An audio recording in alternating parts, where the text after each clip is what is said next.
Hi, I'm Kyle and welcome to Ask Your Elders. On today's episode, I interview Karin, who's 91 years old and still living on her own today. Karin shares her incredible life story, growing up in a small community known as Sneden's Landing. She takes us all the way through college, studying abroad in France in the 50s, raising a blended family, as well as staying busy and optimistic all the way up until today at 91, being an active therapist and walking 3 to 4 miles each day. I hope you enjoy Karin's life story, perspective, and life lessons, and be sure to like and subscribe to follow along for future Ask Your Elders episodes. My name is Karin Savage, and I'm 91 years old. Incredible. And before we get into this interview, is there anything that how are you viewing this interview today, and what are you hoping to kind of share throughout this interview? I do a lot of looking back on my life because I'm old. Surprising to me that I'm this old. I mean, I don't feel it. I feel about 75, but I am. And I think it's always an interesting moment to look at your life and see what it consists of, what formed you, what made you, how you became who you are today. And so that's what I'm sort of hoping to review in this interview. Well, that's amazing. I'm really excited to kind of break down the stages and hopefully build out that picture of what's made Karin today at 91. All right, I like that. So to start out, can you share a little bit about, where you were born and maybe what that early world looked like for you? Yes, I'd actually like to start with my parents. Please. Because they're very important. Obviously, one is formed by growing up with one's parents. And my father was born in North Dakota. He was the oldest of 8 children of a country doctor. And when he was 6, he started to go around on rounds with his father. When he was 11, he was handling all the family accounts. So a big clue to my father is he never had a childhood. He has always just been work-oriented. And I would say, and I had a hard time with him all my life, but I would say that the main thing I got from him was a work ethic and energy. He was a very energetic person, and as am I. Now, my mother, she grew up in Madison, Wisconsin until she was 13. Her father was a professor of history, and she was the 4th of 5 children and always had to share a room. And all my mother wanted all her life was to be alone in a room reading a book. So how she got married and had children, I'm really not sure how all that happened, but she pretty much spent her married life in a room reading a book. She was a very nice person, a very sweet person. Well, I wouldn't say sweet. She was a nice, interesting person. And I would say 3 things that I got from her which were amazing. One is she was incredibly optimistic. And I am very optimistic, and I think that's a huge help in life. My oldest daughter is too. The second thing is love of books. My mother loved books. She started the local library, and I learned how to read when I was 4. I can remember the moment when I discovered that I could read, picking up a book and actually being able to read it. Do you remember which book it was? Yeah, it was called Junket is Nice. Wow. I was so thrilled. It was like the moment I knew my life had changed forever. And the third thing I got from her was love of walking. I think mostly what I did with my mother growing up was take walks. And she read aloud to us as we were children. So these 2 people got together when they were 28. They were both born in 1900. Wow. They were very different. My mother was just academic life, what I call the genteel poor, who think they're better than everybody else, but they don't have any money. My father was a workaholic with a very strong work ethic. And I think he always thought he married up because he came from North Dakota, and my mother's family came over on the Mayflower. They've been here forever. So they were an odd match, but they got along really well. They were happily married until death did them part. They were married for 62 years. Your mother was from Madison, Wisconsin. Your father was from North Dakota. Does that mean you were born in the Midwest? Did they start their family No. My there? mother's family moved to Princeton when she was 13. And this is a pivotal moment in my mother's life because she felt like her heart had died when she had to leave Madison. No, She really? hated Princeton. And when she went to college, she went back and graduated from University of Madison.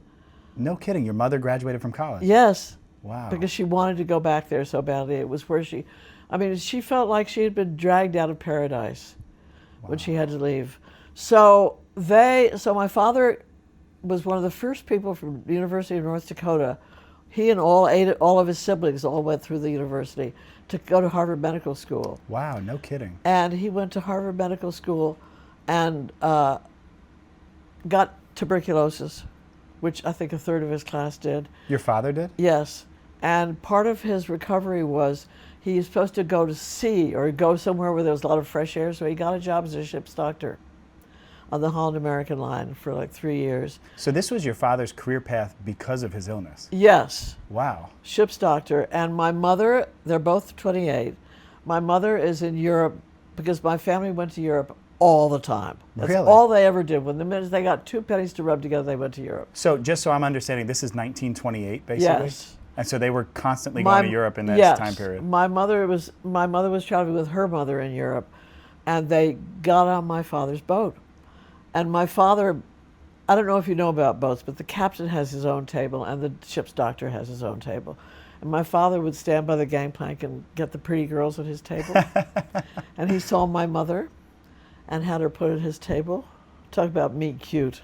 Wait, that is unbelievable. And it took the ship 10 days to get across, and by the time it got to New York, they were engaged. In 10 days? And my mother, I don't think, had ever really even dated anybody. She was just a total innocent. So he already had the approval of his mother-in-law, too, because she was on that boat ride as well, right? And he was very charming, and she liked him. So although all the family thought my mother was crazy to marry this doctor who has TB, my grandmother supported her, they did it. Wow. And they had my sister. They married in 28. They had my sister in 32. In 32, my mother had a stillborn son. And in 34, they had me. And that was it. Wow. Shop closed. And so where was now this family of 5, or sorry, I should say In New family York. of 4 living? In New York. My father got a job at Columbia Presbyterian, and he ended up being there for 50 years. Wow. Yeah. So you grew up in New York, in Manhattan? No. He was a cancer of the breast surgeon, my father. They lived in New York for 2 years, and then they moved to Closter, New Jersey, where I was for the first 7 years of my life. And that was a hard period because there was nobody to play with but my sister, and she was 4 years older and very domineering. Mm. And I was painfully shy during that period. I can remember being terrified going to school. And when I was 7, we moved to a town called Sneeden's Landing, New York. Sneeden's Landing? Sneeden's Landing, which you have probably never heard of. It's tiny. It's only about 500 houses. It's the southernmost town in Rockland County. Okay. It's near Piermont, if you know where Piermont is. I do, yeah. We moved there because we had a friend who had a house and they wanted to sell it, and this woman had designed and built this house herself, and it was a magical house with a secret room and turrets and very eccentric, and she sold it to my father for $20,000, which was about half what it was worth in those days. He bought it in 1941, and I can remember the first morning waking up in that house and thinking I was just in a magic place. And this is when you were 7 years old that you made that move? 7 years old. So you're a shy girl at this time? Yes, and what happened was I opened the back door the second day I'm there, and there's a bunch of kids. And they just took me in. And for the first time in my life, I had friends. And my parents were always very nice, good people, but distant. They had their own life, and they weren't really that interested in children. So I had been lonely and shy, and all of a sudden I discovered having friends, and it changed my life. When you describe the relationship that your parents had with you, particularly when you were younger, was that the norm, I mean, looking back, of parent-child relationships, or did you find that your parents were more about adult business, perhaps more so than other parents at the time? I think it was the norm a lot. I mean, my mother told me when my sister was born, she read the current book on child rearing said that you were only allowed to pick up the baby every 4 hours. So my mother said she would sit there crying, listening to my sister cry, and not be able to pick her up because the book told her she wouldn't. My mother Wow. was a good girl. Wow. But I think then she had the baby that died, and then she had me. And I think by the time I came along, perhaps she picked me up occasionally. Because I have a very different personality than my sister. And okay, so you're shy, which meeting you now, that seems hard to believe, but at 7, was it an instant switch? Do you remember a specific moment through that friend group that kind of brought you out of your shell? It was just instant almost. I mean, it was so, oh my God, this is what life is all about. And I recognized my people. And I have to also tell you that Stevens Landing was a magical place to grow up. It's still, unfortunately, it's not a magical place anymore because it's been taken over by celebrities. Really? Yeah, yeah. But when I was growing up, it was a small place, as I say, maybe 500 people, maybe 100 houses. I said 500 houses, but that was not true. And it was sort of founded by a family named the Tonettis, who were artists and sculptors, and they brought all their friends out, and everybody built eccentric houses like the one I grew up in. And there were writers and Broadway actors and artists and musicians. And we kids, there were like 10 or 12 of us, all around my age. We were welcome in everybody's swimming pool and everybody's house. And we all feel that it was just a magical place to grow up. Wow. It's interesting. One of my good friends is 10 years younger than I am, and she lives in Stockbridge, Massachusetts. And a bunch of Stevens people have sort of gravitated up there. And about twice a year I go up there, we have a Stevens dinner. Really? Where we all get together and we talk about growing up at Stevens. And none of the spouses will come because it bores them so much. But we all just feel like it was magic. So, because you mentioned that it was very artistic, musician, everybody seemed like they were involved in the arts, but based on the background of your parents, were they the odd ones out, or did your parents also have They were the odd an ones arts- out, not only because they weren't artists, but also they weren't alcoholics. Oh, It was a terrible social thing, misstep. Almost all of my friends' parents were alcoholics. There was a very heavy drinking town. And they all had a lot of fun, but it was hard on the kids, as you can imagine.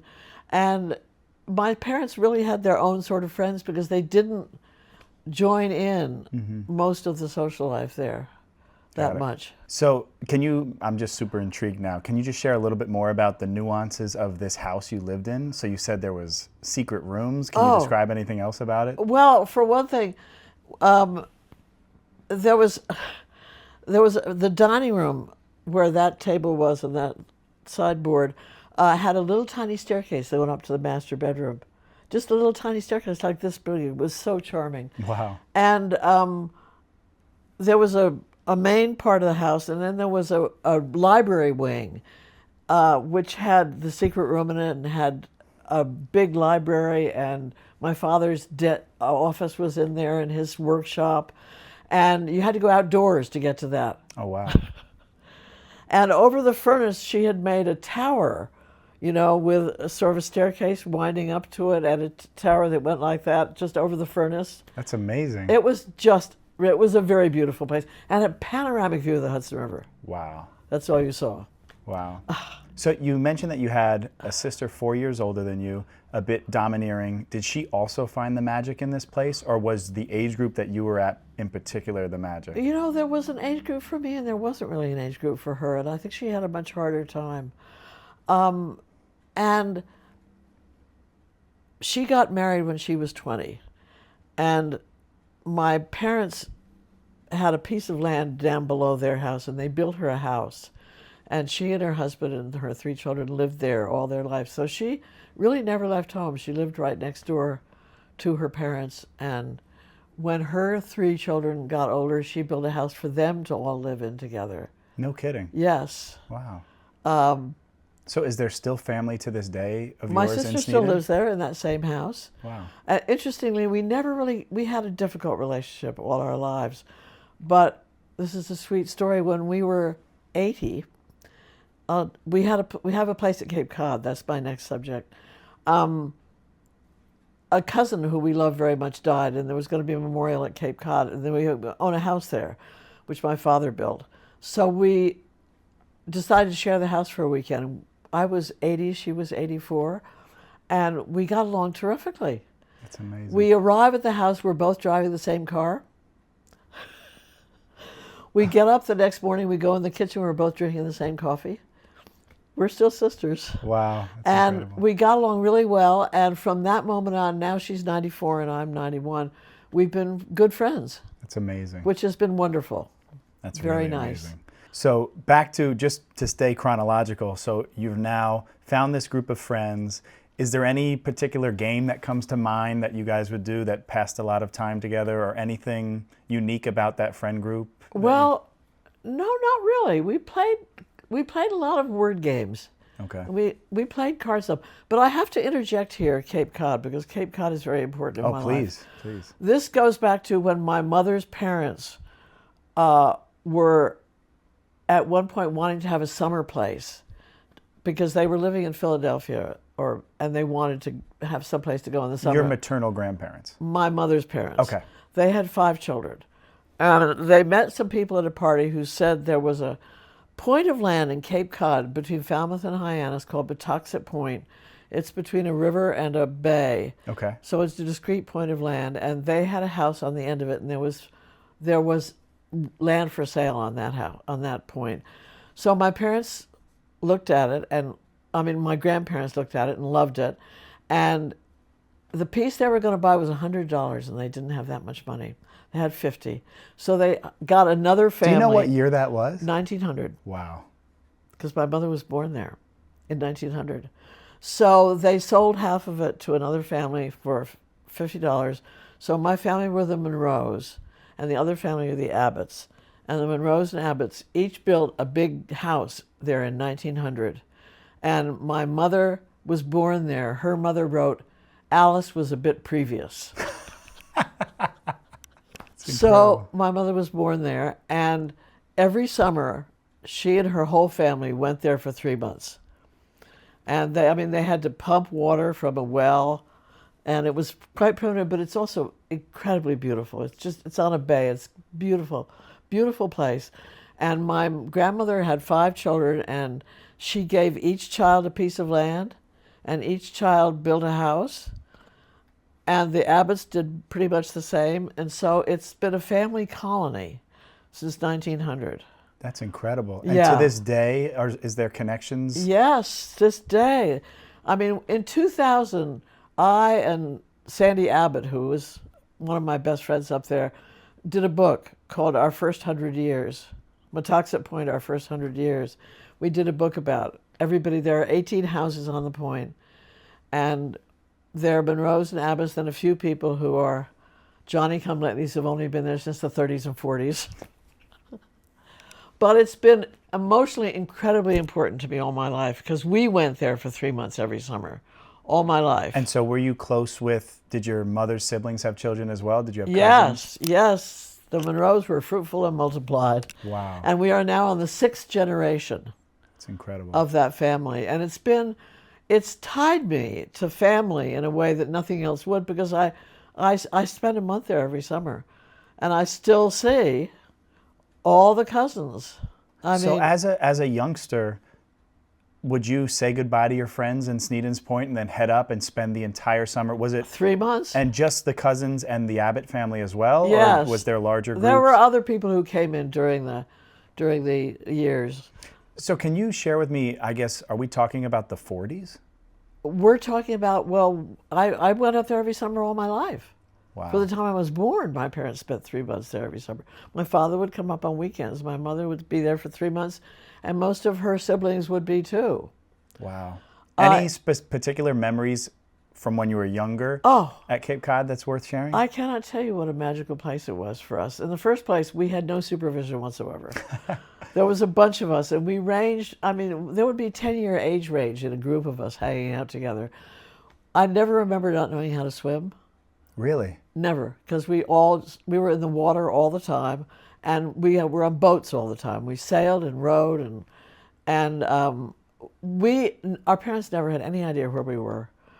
There were certain sounds from every family to summon the children home from meals. We had a cowbell. Somebody else had a horn. So we would just go home for meals, and that's the only time we ever had to be accountable. That's And the amazing. rest of the time we were just off on our own in the woods, on the water, sailing, swimming. That's amazing. It was Forgive me magical. for having, a younger perspective, thinking back to that time period. So if this is naive, please correct me, but was there different expectations being a young girl versus a young boy in terms of what activities you could participate No. in at the time? No. And No, was that we a were all family thing or a equal. cultural? We were all equal. Okay. Yeah. We Amazing. did everything the boys did. It's amazing. I mean, but it still is probably more my home than any other place in the world because I've been going there all my life. And my father built the house that we have. It's not winterized, but it's very comfortable and very nice, and we all love it, and we fix it up all the time. And for the last 10 years, I've been going for a whole month every summer, and friends come the whole time I'm there, That's amazing. and family, and it's just heaven. I swim every day when I'm there. That's amazing. Yeah. Thinking back to Sneedon's, was that also where you went to high school? That small group, did you grow up, I guess, elementary school through high school together? We had the world's most wonderful school at Stevens Landing. It was first through 8th grade, and there were 50 people in the school. And the first and second grade were in one room, third, fourth, and fifth grade in another room, and sixth, seventh, and eighth grade were all taught by the principal in one room. My sister was the only person in the seventh grade, so she was skipped that year. Oh my gosh. And Wow. I have to tell you, was valedictorian of my class. There were 3 people in my class when I Wow. graduated in 8th grade. I was smarter than the other 2. Wow. And do you feel that environment really enabled you to excel in school? Did you feel like you missed out perhaps later in life when you met people who had larger classes growing up? No, we all just felt really special. We loved that school. We all loved the principal. He was a wonderful man. It was all of us in our group at Seton's mostly who went there. So it was very special to all of us. It's amazing. So you graduated from there in 8th grade. Did you go to high school locally? What was Yes, your- we had a choice. I went to Nyack High School for 2 years Okay. and had a really nice friend group there. And then I got it in my head that I wanted to go away to prep school. So I persuaded my parents to send me away to a school called Dana Hall, which was in Wellesley, Massachusetts. And went away when I was 16 and loved it. Really? Loved it. So you made the right choice. Oh, totally. Can you explain what about it was the right choice for you and why you loved it so much? Dana Hall was a wonderful school. It was a very good education. And have you ever been to Mohonk Mountain House? I have, yes. Well, the main building was like that. Wow. It was one of those huge, beautiful old buildings where the gym was there, the where you ate was there. As a senior, you slept there. All your classes were there, and it was really a very wonderful school. I met a lot of wonderful people there, who I loved, and just it was a wonderful experience for me. And so some lifelong friends were built from that time period? Yes, absolutely. They're all dead now, but yes, a lot of lifelong friends. Did you know about it because of your time at Cape Cod? Is it because I don't think so. I cannot remember how I heard about it, but I got that bee in my bonnet, and next thing I knew, I was there. And then I wanted to go to Stanford or Sarah Lawrence, and my father wouldn't let me apply to either one. why is that? He thought that Stanford was too far away, and Sarah Lawrence was too progressive. So he told me I had to go to Smith. Now, I did not want to go to Smith, but I applied and he said, if you go there 2 years, you can go anywhere you want. So I got in, and I went, and actually, Smith gave me one of the best things in my life is that I spent my junior year in France, Wow. which was the main reason I allowed myself to go to Smith, because I had been to Europe with my parents, because we were all going to Europe, and fallen in love with Paris, What year were you in Paris? 1954, 55. Can you explain what was Paris like in the 50s? Oh my God. Especially as a college age woman. What Well, was it was just the best. I mean, Smith had an amazing program. You started out having 6 weeks in Aix-en-Provence, which is a beautiful place. And every weekend we went all around Provence and explored and got to know everything around there. And then we went up to Paris, and my roommate and I, well, we all went over on the Liberté, which is a French boat. Wait. You went over there? Yeah, we sailed You sailed to France? Oh, yes. Wow. Yes, on the Liberté. And how long did that trip take? It took a week. And I guess this is making me realize, on your prior trips to Europe, were those also boat trips to I Europe? have sailed there 4 times, yeah. Wow. When you flew in those days, it was 14 hours. You had to stop at Gander, Newfoundland and Shannon, Ireland to refuel. Really? I did not realize that. Yes. So there were 35 people in my junior year abroad class. And on the Liberté, we had a week to pick a roommate. It was like the dating game. So I and my roommate picked each other. It was a wonderful pick. We got along really well. We had a wonderful time together. We ended up on the left bank. I don't know if you know Paris. A bit, I know. The left bank is the Bohemian part. Okay. Where the Dumais go and all that. And we were the only people lived with French families who got to live there and walked through the... Of the Smith students, you were the only ones? Okay. And our classes were in Montparnasse, and so we walked through the Jardin de Luxembourg every morning to class. It was just, I fell so in love with Paris. And although I was not good, well, I have to parenthesize, I was terrible at French. I'd had 5 years of French and gotten C in every class. And when they told me I could go to junior year abroad, they told me I had to go to summer school and take yet another French class. So I went to Harvard Summer School because I heard it was fun, and it was. And I got yet another C. But I met my first husband there that summer. Really? Yes. So that was a pretty pivotal, summer school. It was. So did you start dating at that time? So you went to Paris already with a long distance boyfriend? Yes. Well, I arrived at Harvard Summer School. We stay in the dormitories there, and I don't know anybody. And I'm feeling, oh my God, how am I going to survive 6 weeks without knowing anybody? I take a walk and bump into a friend from Smith. So that was wonderful. So she and I, Denise, she says, well, the first thing we have to do is meet some guys. I said, okay, that's a good plan. How do we do that? She said, well, there's a mixer. I hate mixers. She said, we have to go. So we go. We walk in, and there's a sort of anteroom. The mixer is in there. There's an anteroom. We walk in the anteroom, and there's 2 guys standing there. We start talking to them, and we spent the rest of the summer going out with these 2 guys. Wow. We found them right away. And they were in a 4-roommate situation, and one of their roommates was the man who later became my first husband. Oh, so he wasn't one of the guys that you were dating? He wasn't the one I was dating that summer. Wow. I was dating a very nice guy who was charming and wonderful, but I wasn't attracted to him at all.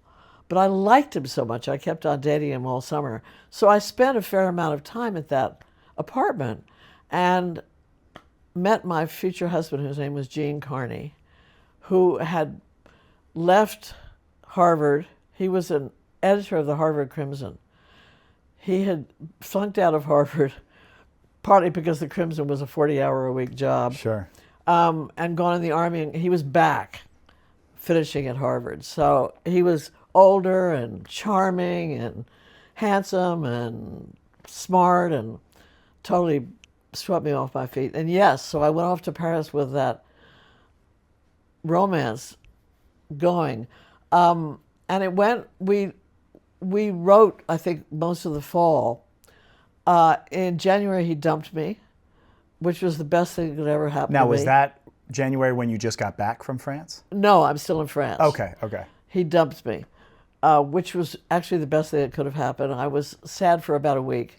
But I was in Paris. Yeah. And my roommate and I had a deal that if anybody asked us out, we would say, I'll go, but you have to bring somebody for my friend. So there was safety in numbers, and we met twice as many men. And we met a lot of very charming French people. And never mind the C in French, I realized that I learned by listening. I learned the language immediately. And I think it's the most beautiful language in the world. It is beautiful to listen to. And by the time I left after that year, I could read French as easily as I could read English. Really? Yeah, my major was in French literature, which is beautiful. So I ended up having a wonderful time. So can you just describe maybe what were those double dates like? Were they sitting by the river? Were they at cafes? Were they all of the above? All of the above. And I fell madly in love with a bad boy Frenchman who was half Italian, half French. And there was a group that we were involved with him. And and my roommate and I went to visit him. He lived in Nice. We went to visit him in Nice over one of our vacations. And it was sort of a doomed romance because I knew that A, I was going home, and B, he was not by any means marriage material or even long-term marriage material, but he was totally charming, and I fell madly in love with him. Anyway, and that summer, I mean, Paris was just so magical.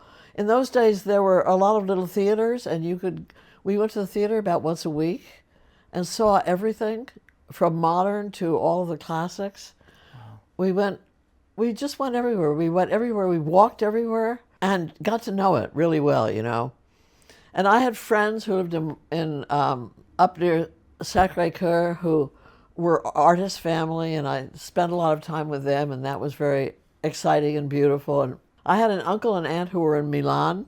Wow. And at Christmas, I flew to Milan, and we drove from there down to Positano through Rome. Amazing. And spent Christmas there.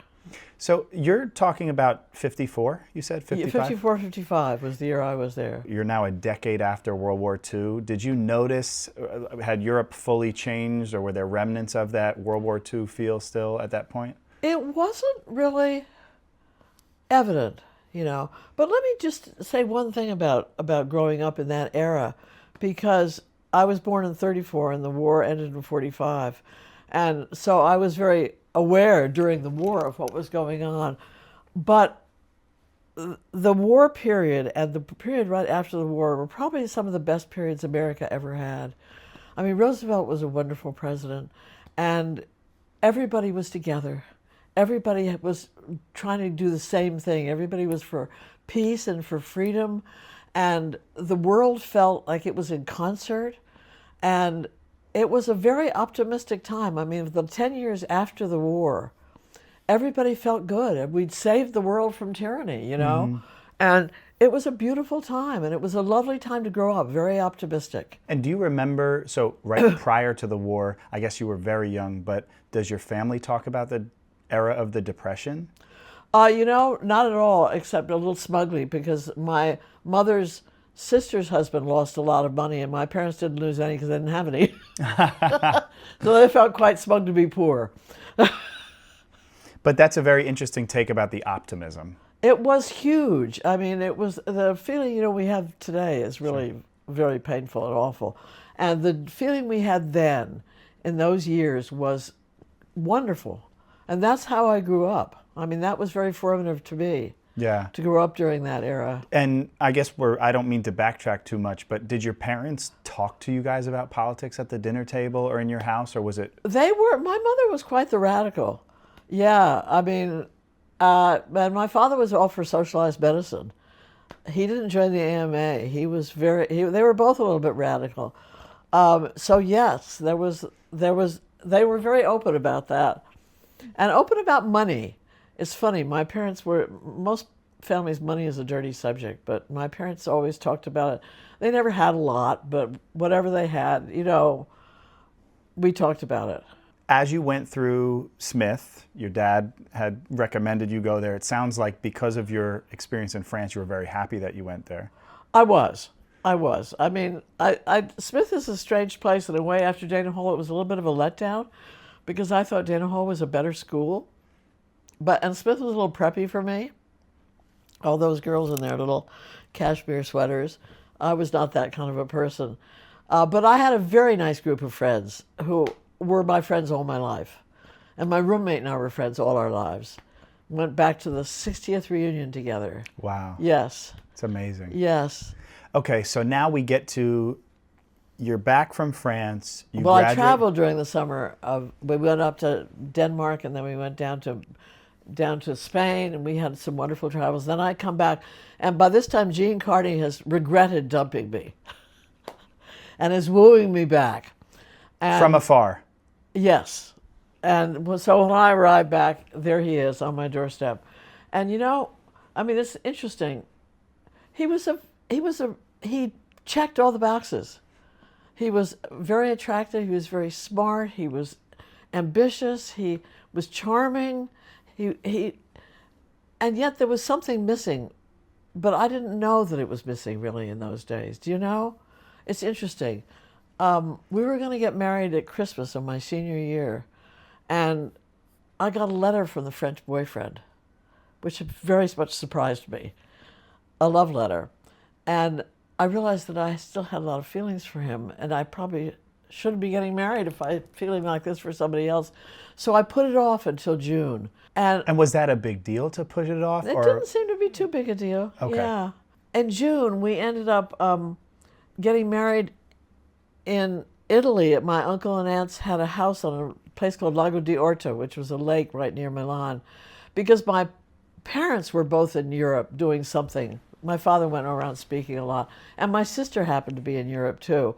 So we all met there, and my new husband had a job that first summer working in Paris, of all places, which I had just left, doing a film for NBC called Maurice Chevalier's Paris. Wow. Maurice Chevalier was a big singer back in those days. So we ended up getting married in Italy, and then we went to Paris for the summer. And I mean, it should have been idyllic, but something was missing, and I was all ready. And was it the same feeling that you had maybe when you described reading the letter from the old French boyfriend? Yes. Like that something was missing? Yeah. And I wasn't experienced enough to know what. I really didn't. So that summer in Paris was difficult. At one point, I bumped into old boyfriend and that old group, and we went to dinner with them on Ile de la Cité. And as we're leaving, my husband goes down the stairs, and I'm standing up there with old boyfriend, puts his arms around me and says, "I'm not letting her go." And I was like, good idea. But obviously I went downstairs. Anyway, we come back, and I'm married to him for the next 7 years, and we have 2 children. And it's just not, I mean, I have to jump ahead right now to tell you something, was that he died when he was 49. So by the time he was ready to die, my father took care of him when he was dying. Okay. And my father told me he was in Columbia Presbyterian and that he was going to die. And I hadn't seen him alone in 15 years. We had traded children back and forth. We'd been divorced for a long time. But I was sad. He was an important part of my life, so I called him up. And I said, "I would love to come see you." He said, "I'd like to see you too." So I went in and had one of the most amazing conversations of my life. We spent like 3 hours talking. And he told me all about his life after me. He was a poor writer all the time we were married, but he went out to Hollywood and got rich and famous. Really? He wrote Kojak. You're kidding? No, I'm not kidding. Wow. Yeah, he did very well out there. And he got married twice after me.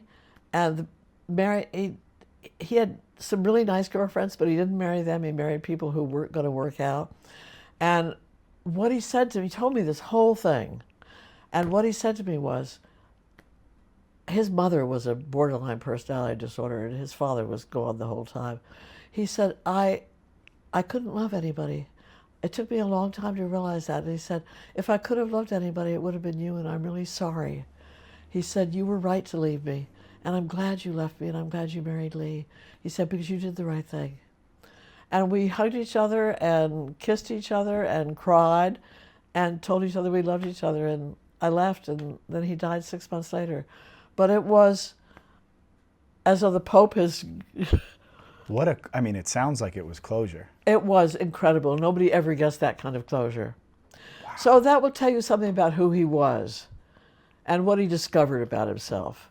But of course, we didn't know any of that in those days, the time we were married, and we just knew that we weren't happy together, and it was hard, very hard. So in those 7 years, you had 2 children. What was, aside from the marriage, what was the experience of becoming a mother like for the first time? Oh, it's funny because I'd never touched a baby before I had my first one.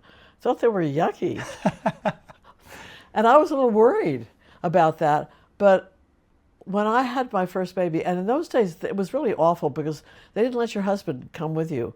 You were all by yourself with nurses who didn't care a thing about you, having labor and delivery, and it really was kind of a brutal thing. But I gave birth to a little boy, and I looked at him and love. It was love at first sight. I mean, it was incredible. I just discovered, oh my God, this is what they're all talking about. It's amazing. Yeah. I fell passionately in love with all my babies. So I had Nicholas, and then 2 years later I had Kristen. And where were you living at this time? We were living... How long? You stayed in Paris just for that summer after being married, yes, and then came back, and then I had my senior year, and then Jean Carney and I moved into New York City. Oh, okay. We lived there for a year, and then we moved to Cambridge for a year. That's where I had my daughter. He had a job there, and only a year, and then we came back. He wanted to be a writer, and my parents' wonderful house came with a guest house, which was called the Pink House. It was sort of a railroad house like this, painted pink, charming. And it had 4 rooms, and it was free. And so that's where you started your married life with the family? Well, after a year in New York and a year in Cambridge, we came back with 2 children and moved into the Pink House over my dead body. I did not want to be a mother, a wife, and a daughter at the same time.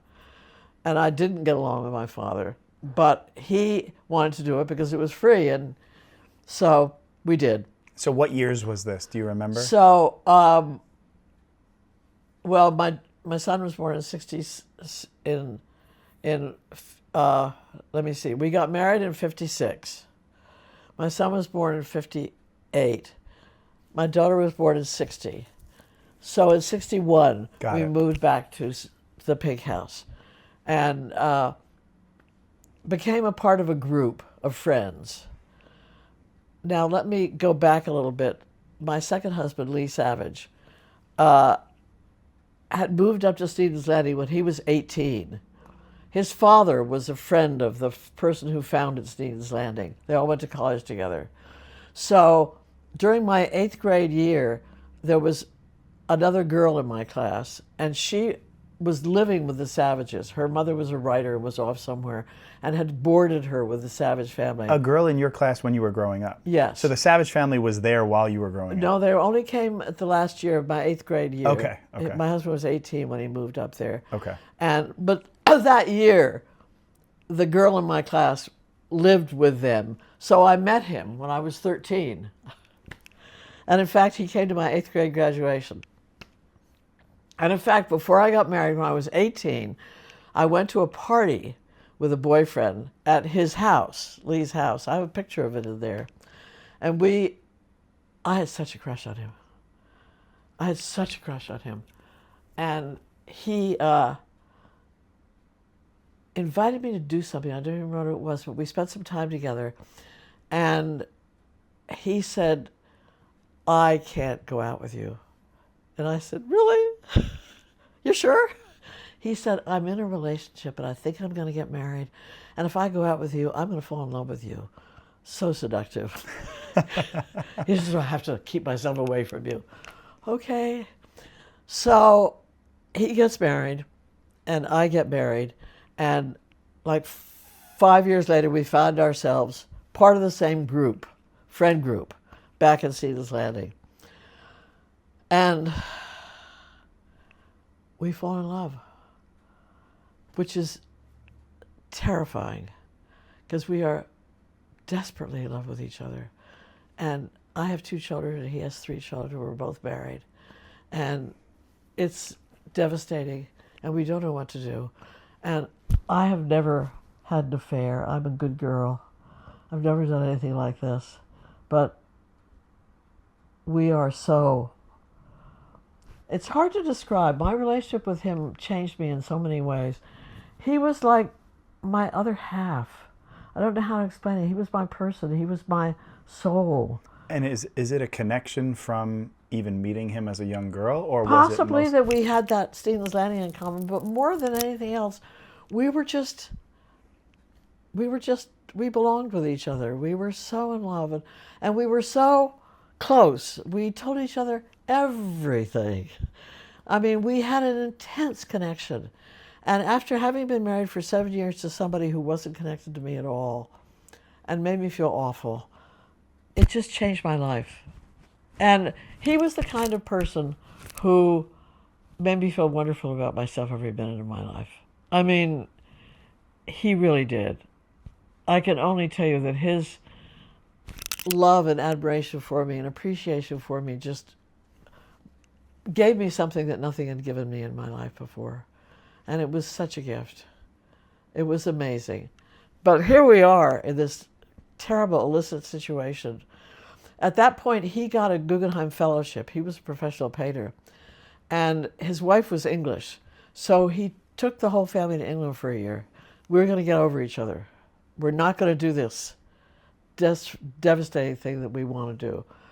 So he went away for a year, and we wrote each other, and then we stopped writing each other. And then he came back, and it takes 1 minute, and we're back together. So we have an affair for a year, which was terrifying and thrilling. And then he calls me up one day and says, I just told my wife, you better tell your husband. Without you both having talked about that beforehand? Nope.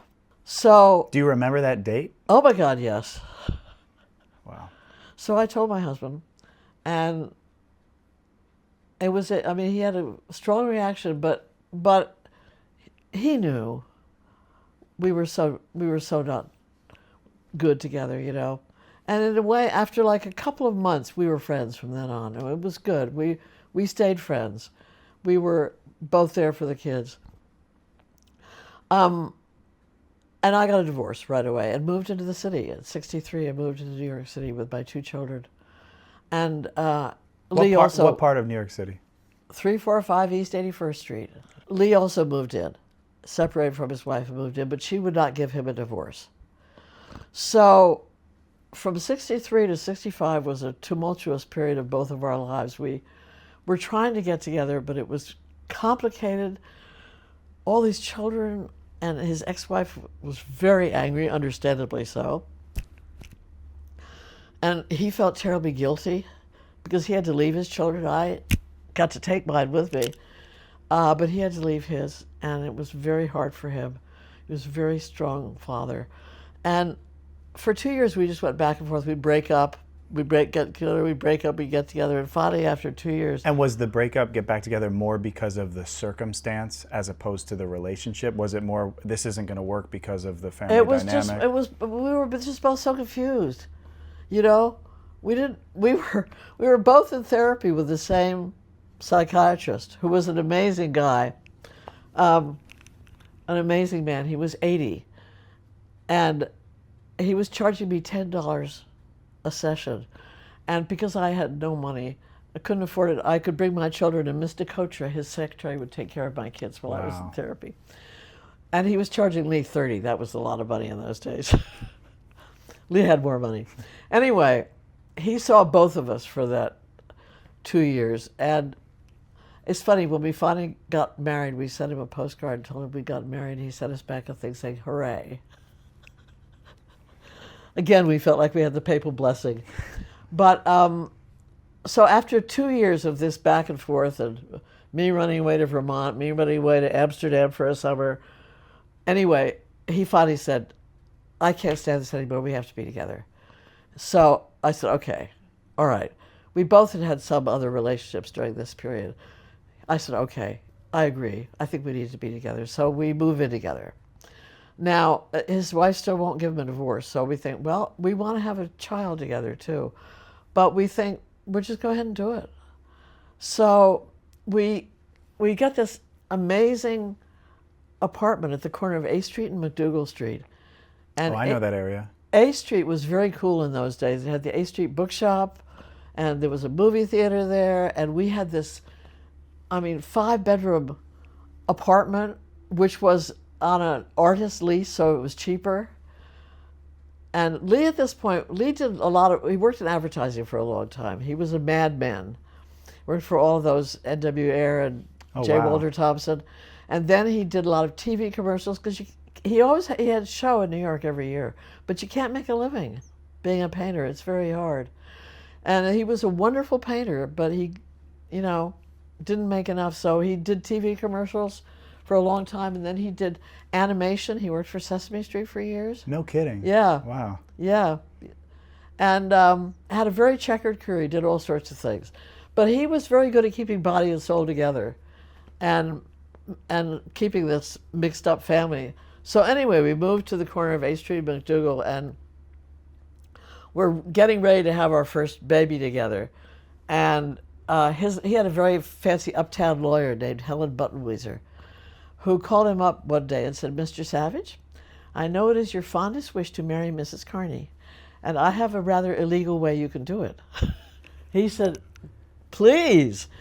So she said, "You fly to Mexico, you get what's called a unilateral divorce, and then you walk across the hall and you marry Mrs. Carney." Someone once asked Lee how long he was single between marriages. He said, 20 minutes. And you come back and you present this to your wife, that you've not only divorced her, but you've remarried. And she will then have two options. She can sue you for adultery and have your marriage set aside. She can do that. But her lawyer would tell her that's a lot of money for nothing and that you're still going to be together. Or she can sue you for adultery and just get money. So she did the second. She sued us. And by the time we went to court, I'm pregnant. I want him to make me a Scarlet A for my... Anyway, we very happily get married in Juarez, Mexico, and are finally very So thrilled. this is now in the 60... This is 65. Okay. Then we move in together in 66 when we're finally able to get married. And my parents were very questioning about this whole relationship this whole time because, they did not approve of anything I was doing. And my father hadn't really talked about Lee at all. But finally I go home and I say, "Well, Father, we're getting married." He said, "Where is the dear boy?" So I was going to ask you, if you don't mind, like during this time period, you're now a single mother in the city with 2 kids. Was that frowned upon more so than it would have been today? Was that more difficult then than it was today? Or did you find a community in the city? I found, it's interesting, I rented the apartment from a woman who lived next door to me whose boyfriend had moved out of it. And she became my best friend. For the next 2 years, we were attached at the hip, and she was a wonderful woman, and she really helped me through that period. She had 3 kids, and I had 2, and we supported each other a lot. And although some of my friends were quite disapproving, some of them weren't, and I didn't feel any pressure about me being a single mother. I got a job working for Columbia University in the housing office, and I got a job which enabled me to work from 9 to 2 so that I could leave at 2 and go pick up my kids from daycare and school and get back home. And it was wonderful. I loved working at that job. I worked there 3 years. Loved it. So that time period that maybe some would view as the toughest years of their life, did you find it as a growth period for you as well, as a woman? Yes, and here's the place where the growth took place is so Dr. Millett is my therapist, and I'm saying to him, "Oh, if only Lee and I could get married. Oh, if only Lee and I could be together. Oh, well, that would probably everything would be okay." And he finally couldn't stand to hear it one more minute, and he sat up and he said, "Karen, you do not wait for a man to make your life work. You make your life work, and then a relationship comes into it." Well, that was revelatory to me. I left that session and I went out and I changed my life. I really did. I stopped waiting for Lee. I started having more other relationships, and I started making more friends, and I just focused on myself a lot more. And lo and behold, it worked. He was right. He was right. It's amazing. I know. It's you always read about therapists saying that one thing would change your life, but he did. It's amazing. So now we'll fast forward. So you're married, you're pregnant, you have a baby. And you're living still in the city? Yeah, we're living at that place. And so how long are you in the city, and what was that life like? Well, we also had bought a house in the country up in Gaylordsville, Connecticut. Okay. There's a town called Sherman, Connecticut. All this is up about 2 hours from New York. We had good friends living in Sherman, and we would go up there. We were looking for a summer place because we would pick up, Lee's children were in Piermont, and we would leave the city, pick up his kids in Piermont for the weekend and bring them back to the city. And there wasn't a lot to do with them in the city. We wanted a summer place. I mean, a place where they could play and be. And so we bought a house in Gaylordsville, Connecticut. And this is the hardest thing in the world for me to talk about. I'm going to cry. First weekend we were there, my son drowned. My oldest son, Nicholas. I can't tell you the whole story. It was a terrible accident, but it happened. So Adam was born in 1967 and Nikki drowned in 1968. And it was the worst thing that ever happened. I mean, losing a child is the hardest thing on the face of the earth. And everybody feels awful, everybody feels guilty, everybody feels sad. I often say the only way I survived it, you know, when a child dies, 90% of families get divorced. I didn't know because they can't handle it. Well, two things saved me. I think one, it wasn't Lee's child, and he just comforted me completely and could.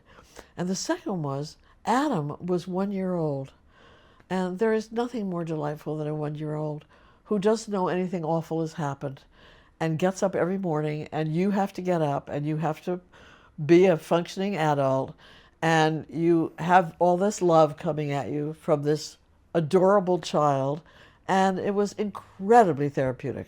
Well, first, I'm very sorry for your loss. I didn't know that. It's one of the most formative things that ever happened to me. I mean, it's 60 years and I still can't talk about it without it being devastating for me. And the other thing I wanted, I wanted to have another baby. We weren't going to have any more because we had already 6 children among us, but I just felt like I needed. So Lee obligingly got me pregnant, and Nikki died in July of 1968, and in June of 1969 I had my daughter, Miranda, who I had at home. Oh, wow. Because, you couldn't have your husband with you in the hospital in those days, and Lee wanted to be there. And so he said, you have babies pretty easily. You can do it. Come on, let's do it. So we did it. My father got an obstetrician to come to the house and deliver her. And it was nobody believes me, it was a completely painless childbirth. Wow. I had had painful childbirths before, not awful, but painful. No pain involved with this. It was just, I think it was because I felt so safe and good. I was in my own house. And honestly, the obstetrician gets me over on the bed, and Lee's holding me in his arms. Wow. And I gave birth to an 8-pound baby. Wow. And put her in my arms. I mean, it was just amazing. Wow. So at this point, you have a blended family. Did you find that the siblings and the half-siblings, like, what was that experience like, blending a family at the kids' age? Really hard. Really hard. I mean, his kids were, I think, 4, 8, and 9. His daughter was 4. His boys were 8 and 9. And their mother was very angry, and they got a lot of that anger. At one point, before we had our house in Gaylordsville, we had a summer house for a couple of years in Woodstock, New York, which is where all the artists were going. And this was a shack that we bought for $5,000, which had no running water. And when I had Adam, we went up there for one weekend, and I said, baby, no running water doesn't baby, work. no running water does not mix. Yeah. Not doing it. But while we were there was an outhouse. And one morning I got up and went out and scrawled on the side of the outhouse. It said, "I hate Karen." And I didn't know who had done it. I went out next to it, was scrubbed out. And so the boys, we went back to dear old Dr. Millett. And we said, the boys are really angry. We don't know what to do. We don't know how to make this family work. It's so complicated. Nobody was writing books about stepfamilies in those days. And Interesting. Yeah. I didn't know anybody who was. I ended up writing a book myself. No kidding. Yeah, Wow. called The Good Stepmother. Wow. But anyway, this is later. I said, how long will the boys be angry at us? He said, oh, through childhood, through adolescence, into early adulthood. And this is when they were young that this therapist is telling you this. So it was very helpful, though, because I sort of gave up thinking I was a failure and wasn't doing it right. And I just fed them and was nice to them from then on. And I have to say that the relationship changed entirely when they grew up. And I am very, very close to two of the three of them now. The third one is bipolar, which is now the place where I introduced the other subject in my life. My husband was bipolar, and I did not know it when I married him. I guess Did he know it about himself No. even at the time? We didn't know anything. We knew he had these rages, but we didn't know what it was. We didn't know it was mental illness. I mean, he was in therapy during our entire marriage, trying to get better. He went to the hospital 3 different times. He was devastated.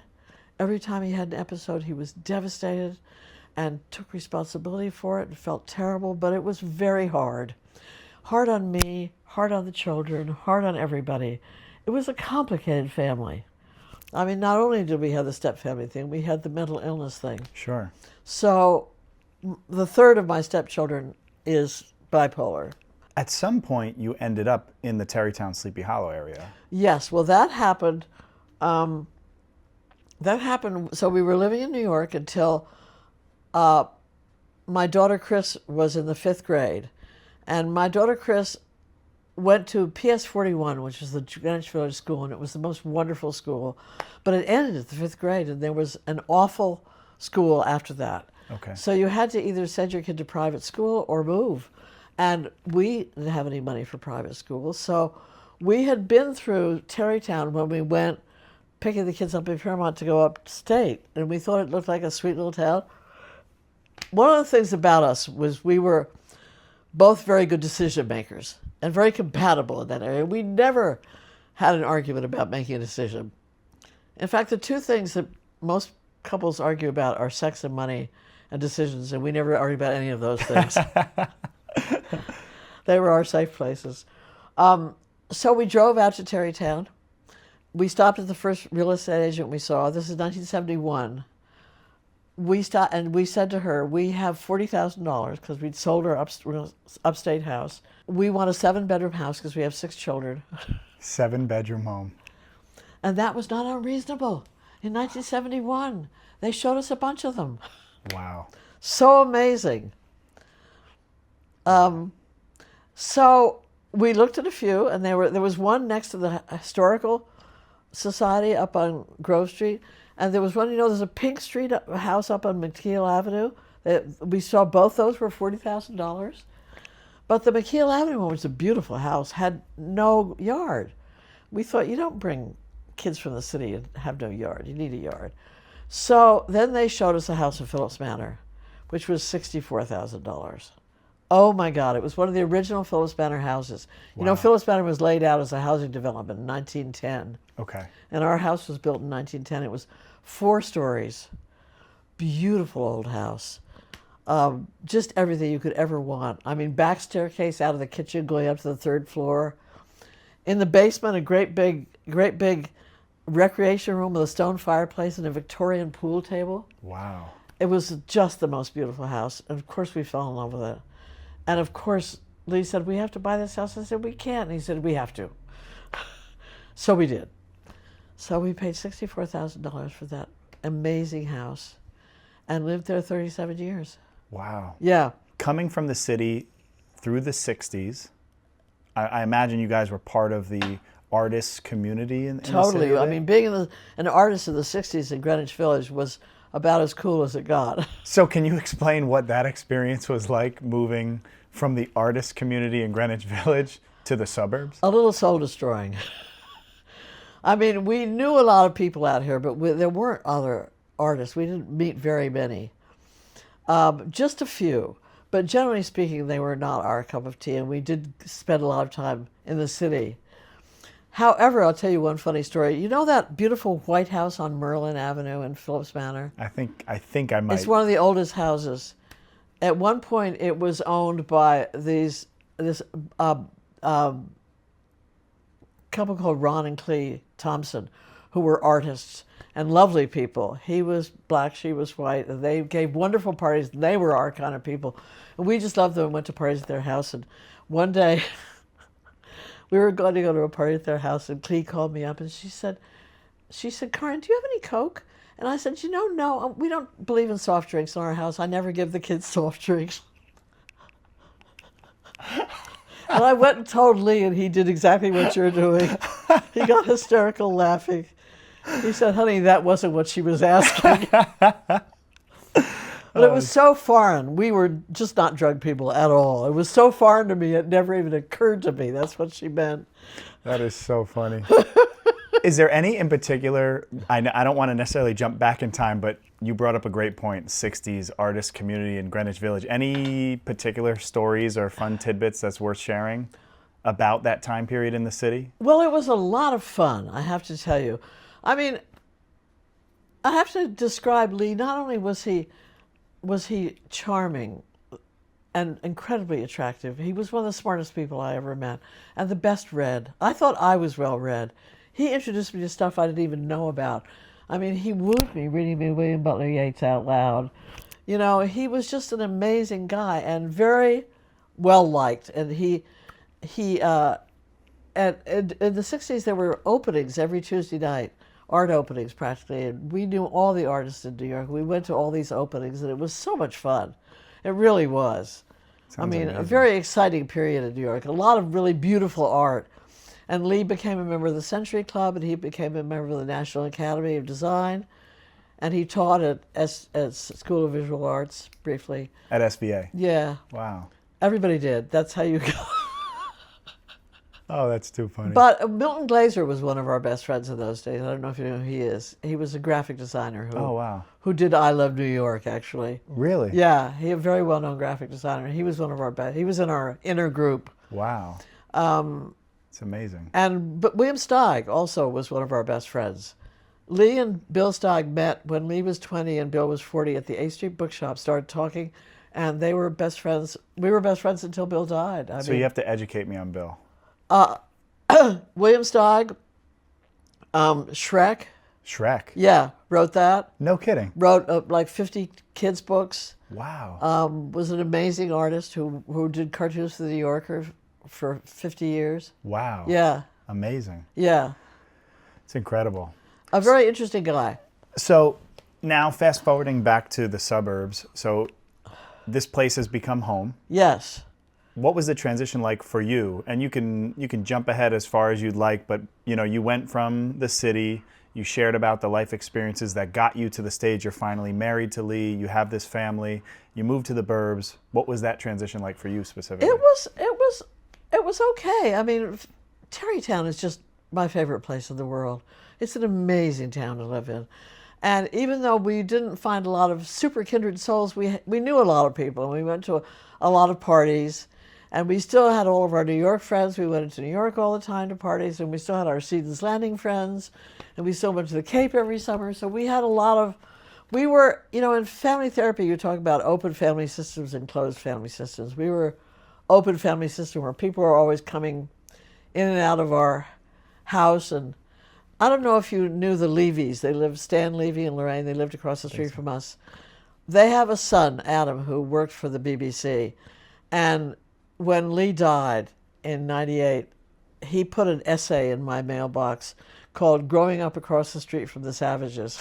No kidding. Which was just beautiful. It was all about his picture of our family with VW buses coming up all the time, people spilling out, and people moving in, and people living there, and Lee helping him with his poetry, and us being, So you were based on what you're describing, the doors were open if somebody needed a place. Yes, yeah. And was that you leading that? Was no, that both Lee? of us. Lee always had a lot of friends. He was very, very most men don't have a lot of friends, but Lee always had a lot of people. He was a very, very charismatic man. And I mean, outside of the mental problems, which were serious and awful, he was the most fun you ever. I mean, he was just a wonderful person. And at one point, he made a film about the Hudson River painters with the Metropolitan Museum of Art. And he became friends with Bob Boyle, who wrote the book about the Hudson River and started the Riverkeeper. Oh, wow. Bob Boyle became one of our best friends. So we were very involved in the Riverkeeper. Lee was a trustee of the Riverkeeper. Wow. And John Cronin, who was the first Riverkeeper, is still one of my dear friends. Wow. Yeah, so we were very involved in that group. You described when you were growing up that your parents were more adult people and not as involved perhaps in like the, chatting with you as a kid, Yes. parent-child relationship. You're describing that you and Lee had lots of friends. Did you find that you guys were keeping busy as the adults in the home, or were the kids part of those discussions? Kids were part of it. I mean, Adam will tell you that one of the best things we ever did for him as a child was let him, at the age of 12, use our credit card at the hardware store. That he was already a builder at the age of 12, and that was something which meant a lot to him, that he could get raw materials from the hardware store. Wow. So, and in this home, it's an artist's home. Was Lee doing his paintings in the home? Was that the studio as well? There was a garage, a 2-car garage that was outside of the house, and Lee made it into a beautiful studio. He got all these old antique windows. Wow. And built them into it, and it was a beautiful studio. The people who bought the house tore it down, but so he painted out there, and Wow. he always painted, always. And was it a daily routine, a weekly routine? Like, what was his? Most of the time, he was always working because he would go to New York a lot to work.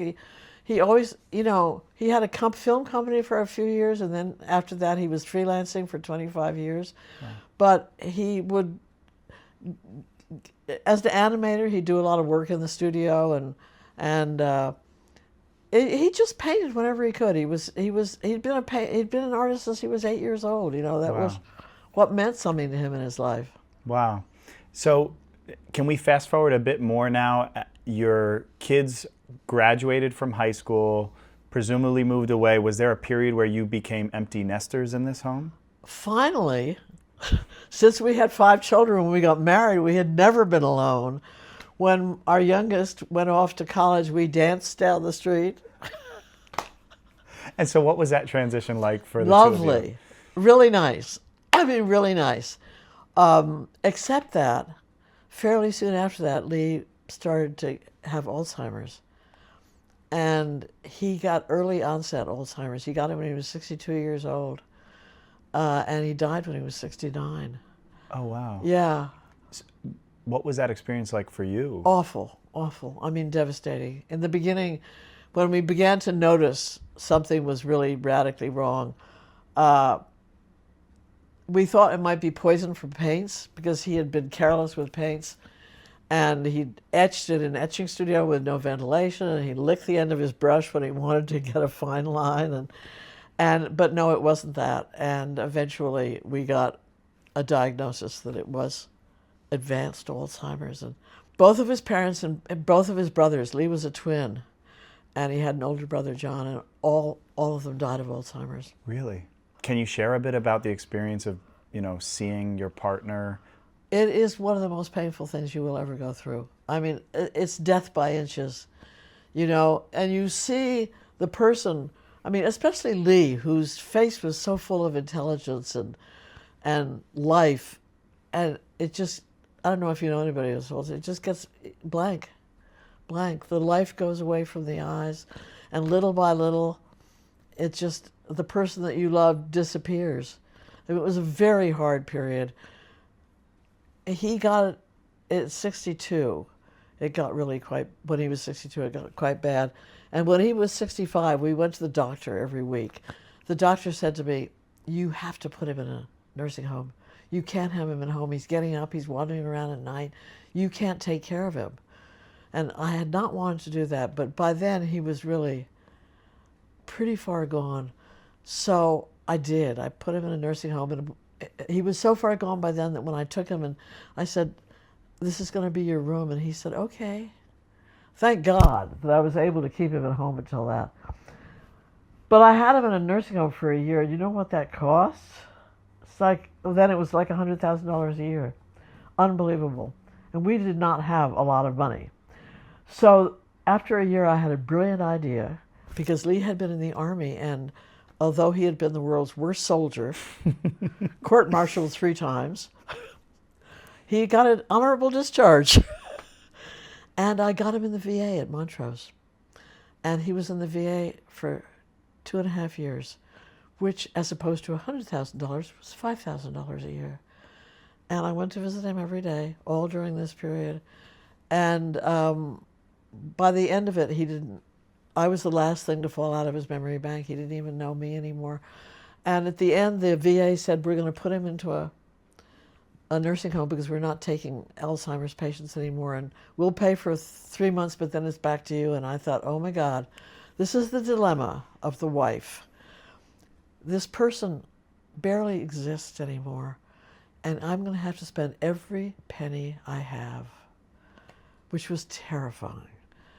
And Lee did a huge, loving favor for me. He went in this new nursing home, and 2 weeks later he died, which apparently is not unusual because there's new germs in the new nursing home, and his immune system is very depressed by this time. Can you share a little bit about, from your perspective, I mean, what was the experience like for you? You were saying goodbye to someone who was so central in your life before you had to say goodbye. Were you taking inventory in advance of like memories and special moments from the relationship? You really aren't during that period, because it takes every minute of your time when he's at home taking care of him.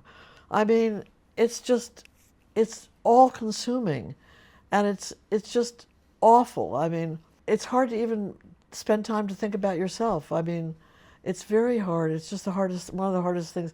The death of my son and that Lee's decline were 2 of the hardest things I've ever been through. It was, I mean, the kids were pretty wonderful, all except for Will, his son, who was the bipolar one who never came around. But the other ones were very helpful and nice and supportive and loving. And I asked everybody, all the kids, before I put them in the nursing home, how do you feel about this? And they all said, please do it. So you said you were 69 when he passed? He was 69. I was 65. 63, I think. Okay, so 63. So you're 63. You've now become a widow. You have an empty home, empty nester at that point. What did you do? What was the path for you? Well, this is interesting. What did I do? Lee was the love of my life, and he actually fulfilled everything I needed as far as a partner having to love and be loved, and I had no interest in going out and finding any other man. That ship had sailed as far as I was concerned. But it was a great big house, and I told you I had this big family at Cape Cod, and word got around, and the next thing I knew, I had 3 beautiful young cousins living with me. No kidding. They referred to it as Karen's house for wayward women. I had 3 cousins who came. One stayed 7 years. One stayed 5 years and got married and had a baby while she was living with me. And the third one stayed a year. And while this is going on, because this is a great big house, with 7 bedrooms and an apartment in the top floor and an apartment in the basement, and other people started coming in too.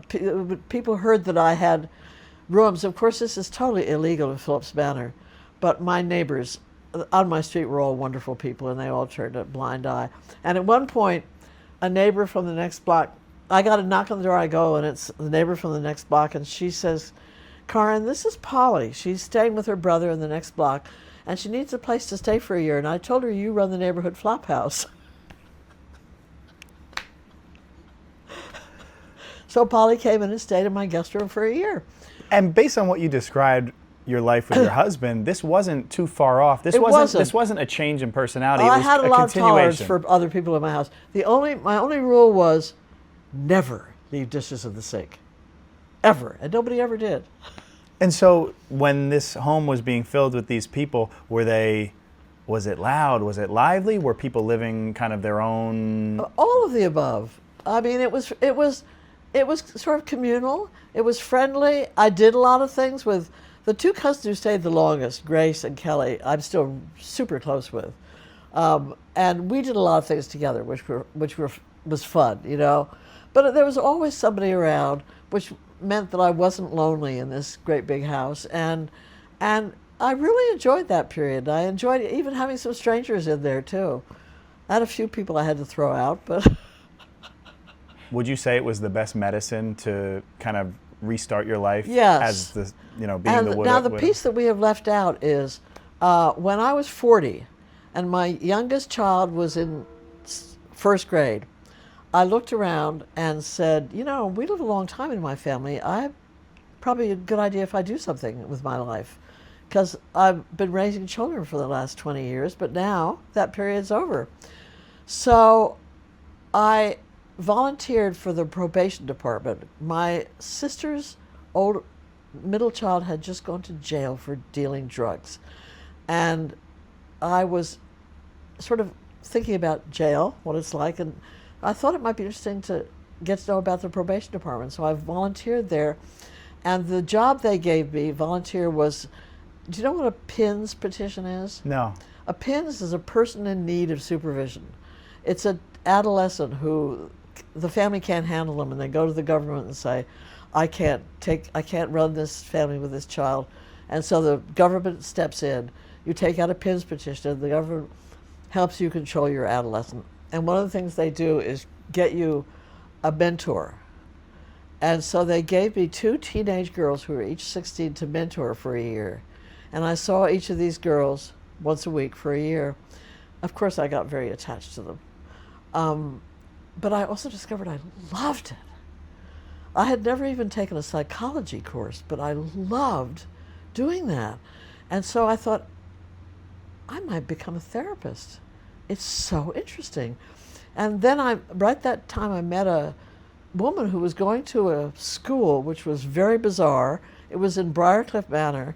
It was called the Foundation for Religion and Mental Health.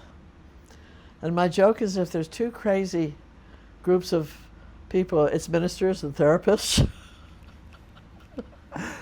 And these were ministers who had become therapists. And they were running the school, and they were crazy. But it was a terrific school. It only ran for like 5 years. And I went there for 2 years, and I loved it. It was just wonderful. Made some friends there who I'm still friends with. Kathy and Jennifer. We're still friends 40 years later. And so you made a complete pivot and became a therapist. I became a therapist. Wow. Which I loved. I got a master's in counseling from the University of Bridgeport, and then for the next 5 years I took classes around, and I became a clinical member in the American Association of Marriage and Family Therapists and became a family therapist. And I've been doing it ever since, and it's been the best profession. I love it, love it. Wow. I still work 2 days a week. You still work? 2 days a week. Wow. I have an office. It's incredible. Yeah, well, my brain's still okay. And is there a particular specialty you focus on when it comes to therapy? Well, or I type of did patient? focus on step families for a long time, and I wrote a book which came out in '89 with another woman called The Good Stepmother, published by Crown. And I taught a lot of step family classes at that point, all over the place. I had a lot of fun doing that. It was really interesting. But it kind of wore away, and now I just sort of do whatever walks in the door. It's amazing. Yeah, I love it. I still love it. And so you made this decision at 40 to do the volunteering. You found this passion, pursued becoming a therapist. So during this stage, now you've become a widow, you have cousins staying with you. Are you still keeping busy with the therapy? Oh, yes. Being a I'm therapist working at this time? pretty much full time, yeah. And so you had mentioned that at some point, I believe you said in your 70s, you started traveling. Well, yes. So after 10 years of being a landlady, I looked at my tax bill, which was $28,000 a year. It's a lot of money.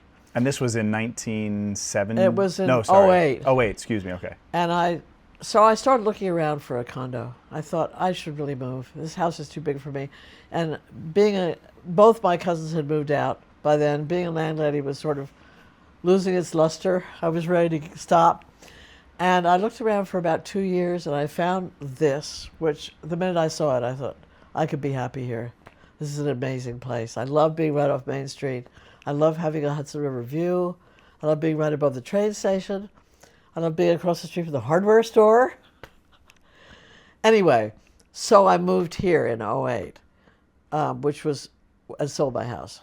Got it. Yeah. And so can you take me through a little bit? So you did the landlady. That seemed like a phase of life that was actually very important. Oh, yeah. To go through being a recent widow and kind of Yes. forming that life after losing your partner. So you move here. How did life change once you got here? And how old were you when you got here? Well, it was in '08, which is 15 years ago. So I'm 91, I was 75. 75, yeah. Before that, my parents told me that they had their best time in their 70s. They Really? traveled a lot, yes. Interesting, because we were all gone, and and you know, as I say, traveling had always been a big thing to me. So I decided when I was 70 that, and I had some money, because my parents gave me their house and I sold it. And they gave me that money because they had given my sister her house 40 years earlier. So I had some money. So I found a colleague at my office, this lovely woman, Alice Novello, who the first trip we went on was Peru, Machu Picchu. No kidding. And it was the first time we were roommates, and we got along so well. We went on, I think, probably 12 more trips during my 70s. And I don't think we even had a disagreement. Wow. We got along so well. She was a perfect traveling companion. Fun, smart, adventurous. And would you do larger group coordinated We trips did or all just groups. the two of you? Okay. My husband and I traveled a lot too. We went off to Europe every year for a week just together. Wow. Just to remember what it was like just to be alone together. It's amazing. We used to do the fly drive. In those days we did it in London, in Paris, and in Milan. You used to, for the plane fare, you would get a free car for a week. And we would just go for a week, and we'd just go get in the car and just drive. Wow. We'd make no reservations. We'd just take off. It's amazing. And we had some wonderful times together doing that. It really was fun. So, but he never would have gone on a tour. He would not have been happy with somebody telling him what to do every day. But it worked for you and your friend. Loved it. Liked to get up every morning and have me telling me these wonderful things that are going to happen during that day. So overseas adventure travel, we went on, I think, 12 trips with them. We went Africa, India, Thailand, Russia, China, Japan, Greece, Italy, Spain, Wales. Wow. Sicily was one of the best trips. We just had a wonderful time together. And this was all through your 70s? Yes. We went on a big trip every year. Wow. It's amazing. And so I'm sure that was a critical part of your 70s, these travel trips. The 80s, how did that transition look like for you? Again, I did, in my 80s, traveling quite a bit too, you know.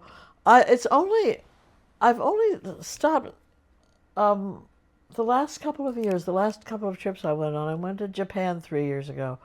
And I have got macular degeneration, which means I'm blind in one eye. As a result, I don't have depth perception. And it makes stairs really hard for me. And when you go on a trip, there's a lot of stairs. There is a lot of stairs. In Japan, I was always asking some nice man if I could take his arm. And of course, everybody says yes, because the white hair buys you a lot. But I realized that it's a little hard. And then on my 90th birthday, which was last year, I milked it for all it was worth. My son gave me a big party in California. I had 3 parties in Tarrytown. Wow. And I went to Barcelona with a friend for a week. But I realized that was probably too hard, and probably I wasn't going to do it again. So I think perhaps my travel days are over, except that my stepdaughter has left the country because she hates Trump so much and is moving to France. And she is now there trying to find a house to buy. And I'm going to spend August at the Cape this year, and then in September, I think my son and daughter-in-law and I are going to go over to France and see my stepdaughter. That sounds lovely. I mean, I'm sitting across from you. I can't believe that you're 91 years old. I feel like you have so much energy. I love hearing this story. It's really amazing. I really thank you for sharing your story. Well, it's been a pleasure. I guess if you could see Karin at 7 years old moving to that home in Sneeden's Landing, would she believe where you are now and the life you've lived? Gosh, I don't think she'd have any idea. You know, although, I mean, I was always a terrible romantic. Wuthering Heights was one of my favorite books growing up. And at one point I said to somebody, I always wanted to marry Heathcliff, and they said, you did. You know, as you have aged and you shared, you celebrated your 90th last year, you're 91 now. When you reflect back on your life, are there any lessons you take from your own life that's worth sharing to young folks as they're at the earlier stages and navigating the uncertainty of their futures? You know, I think the biggest thing I would say is say yes to opportunities. And I decided when my husband died, I decided I was going to try and do that. Say yes to every opportunity that came along. Because I think it opens you up. If you do things, if you say yes to things that you think, oh, I don't really want to do that, do it anyway.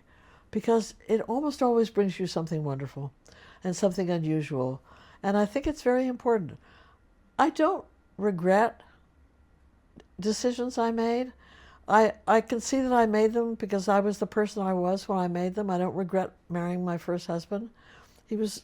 I got my wonderful oldest daughter. I got my wonderful son who died. I don't regret any of it. But I also think being a therapist, I've been in therapy a lot. I think that therapy is extremely useful. I've gone to therapy every time I had a life crisis, and it's usually pulled me through. I've gone to all sorts of different therapists. As I say, I think I've also always had a lot of friends, and I've kept every friend I ever had. And I have always had best friends who I told everything to. It's always been helpful, because when something bad happens, I always say, who can I talk to? And I talk to somebody. I don't keep it in. So can you share a little bit more about how you are so lively and energetic at 91? Is there a secret that you think or that you can share, or what's your routine? I would say two secrets. One is walk. Oh, I love walking. I've tried all sorts of other forms of exercise, and I really get bored by them and can't do them. When I moved here, I thought, oh, I'm going to do the Y. I never crossed. Went twice and couldn't stand it. So you walk. Is that every day? Every day. And 3 to 4 miles. 3 to 4 miles. You walked 3 to 4 miles today? Yeah. Well, yeah, so far I only walked 2.5, but I'll walk when you leave. Wow. Wow. And I love swimming. I grew up, I'm so comfortable in the water. At the Cape, I mean, the minute I get in the water, I feel happy. And when I moved here, I joined the beach club. I swam across the Hudson when I was 70. No kidding. I did that swim. You know, they do it every year. I did it. The fundraiser, yeah. And it was an amazing experience. So I love the water. I don't swim in pools. I really don't like pools. But when I'm at the Cape, I am in the water every single day, and I love it. I would say the walking. And the other thing I would say is I not only work 2 days a week, but I've always been involved with the library. I have been helping on the book sale at the library for the last 25 years. And I love the book sale. I don't know if you know about it. I don't know. Oh my God. Warner Library is the most wonderful library. And we get donations of books. And my friend Berkeley Rice started the book sale 30, maybe 40 years ago by himself, getting book donations and selling them on the front lawn of the library. And it grew and grew and grew. And now we try to do it twice a year. We sometimes only do it once a year, but we had one in October, and in 2 days we made $16,000 selling books. Wow. For the library. It makes me so happy that people still want to buy books. It makes me so happy. I love books more than anything, and I work one afternoon at the library helping to sort the donations which come in with a wonderful bunch of people. Wow. So I've always been involved. I would say reading, you know, I haven't been bored since I was 10 years old. If you read, you'll never be bored. You'll always have resources. And I would say I also keep busy. If I have spare afternoon, I usually have a project. Like yesterday, I cleaned out all my kitchen drawers. And now, do these projects, are they made up on the spot? Are they pre-planned? Sometimes the day before, but I'm in a divesting period because I don't want my heirs to have to clean out too much stuff. So you clearly also have a sense of humor through it all. I'm doing Swedish death cleaning. And trying to clean out so that things will be more reasonable by the time they came. And my stepson, who I'm very fond of, just left his wife. Thank God. Because it was a terrible relationship, and he's trying to stay sober, and he's a wonderful man. He came up last week, and you know how you give newlyweds something? Well, I was giving the newly unwed. He left here laden down with things for his apartment, you know, quilts and silverware and glasses and plates, and I outfitted him. That's amazing. And was very happy to give him all this stuff. What do you hope your family carries on from your legacy? I hope that you can have a long and profitable life, and that you need to really feed yourself along the way. I think walking feeds me, working feeds me, the library feeds me, my friends feed me, and I feed me. I cook for myself. Do you? Most people don't who live alone. I love food. I'm surprised I don't weigh 300 pounds. But you must be a good cook. I'm a good cook. After all these years, when I had all those stepchildren, they used to call me Karen the Casserole Queen, because I was very good at feeding a lot of people on no money. So I cook for myself, and I have people over for dinner, and I eat the leftovers, and I eat well. So I eat well. I'm disciplined in my habits. You know, I eat 3 meals a day. I take care of myself. And as I say, I let it out. If I have a problem, I talk to a friend about it. The last question I might ask is there either a quote, word of advice, or a lesson that's really stuck with you that you either read or somebody shared with you at some point in your life? You know, I would say the most powerful quote I know about is the Serenity Prayer. You know what? Can you share the Serenity Prayer? Oh, God, I'd have to remember it. But I do know the Serenity Prayer. Yeah. Yeah. It's the biggest piece of wisdom. Grant me the wisdom to know the things I don't know. Right? Is it something along those lines? Yeah. I know what you're. Yeah. I know the Serenity Prayer, but the Serenity Prayer. It's fantastic. And the wisdom to know the difference between the things change the things I can change, not to fight the things I can't change, and the wisdom to know the difference.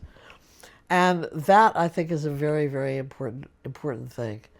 I mean, I've had a lot of losses in my life, and I have gotten through them, A, by, thank you, Mother, my optimistic temperament that I can recover, and B, I think, trying to take care of myself and talking to friends about it, talking to professionals about it. You know, I mean, I would say if I look at my life, the formative things in my life have been Steen's Landing, Cape Cod. Those are both very intense groups, which are very emotionally important to me to be a part of both those groups. I mean, I think a lot of things that happens to older people is they're not a part of any group anymore, anywhere. And they get very isolated, and I am anything but isolated, you know, which is very important. But as I say, it helps. But then I'm in part of both those groups because I join them, and when I'm at the Cape, I see friends all the time. I have people over. When I do the Stevens thing with my friend. So those two things were formative, and I think the other two things that were formative were my son's death, and my husband's love, and the love of my children. I mean, having children is probably one of the most important and growth-producing things I've ever done in my life. I would be devastated not to have had children. They've taught me more than practically anything else. They've loved me. They've nurtured me. They've helped me. There's a wonderful singer named Brandi Carlile. She has a song called The Mother, and it says, the first things you took from me were selfishness and sleep. And those ring true for you? Very true. Although my kids, I never had a problem kid. I mean, I didn't have colicky kids. They were, and I have to thank my father for this. You know, when I had my first child, breastfeeding was not popular. Nobody was doing it. It goes in and out of, and my father was a cancer of the breast surgeon. He knew it was important, and he told me that I should do it. And I had my first child in Columbia Presbyterian, maybe 30 mothers in that. I was the only one who was breastfeeding their child. And I breastfed all my children, and it was a huge gift for me and for them, I think. It is a wonderful thing to do. I don't know if you were a breastfed kid. I'm not sure, but at that time period, was the formula the recommendation? Oh, yes. Interesting. Of course, breast milk is the best milk in the world for everybody, and it's so much better for kids than Yeah. It seems like the recommendation has switched back to the breast Oh my milk. God, now, everybody's breastfeeding now. Yeah. But boy, in those days they weren't. I mean, somebody even said to me once when I was talking to them about it, they said, well, it just seems so unnatural. And I said, unnatural? Are you kidding? It's the most natural thing you could do. Yeah. What do you think your breasts are for? Yeah. Do you know that if you have a premature baby, your breast milk is different than if you have a term baby? I did not know that. That's how amazing the body is. You Incredible. know?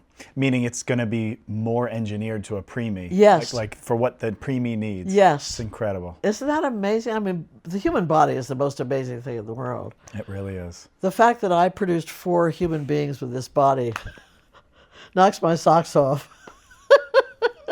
Well, I enjoyed every minute of this. Thank you so much for your time. It's been really fun, Kyle. I really appreciate it. Thank you so much to Karin for sharing your life story. It was incredibly interesting. I loved every bit about it, and I hope you enjoy. Please be sure to like and subscribe and follow along for future interviews. Thank you so much. It was such a pleasure. It was my pleasure, Kyle. Really it was appreciate very it. nice to meet you, and it was very interesting to tell that story. Yeah, well, I really appreciate it. I'm sure others will be interested by it as well. I Thank hope you. so.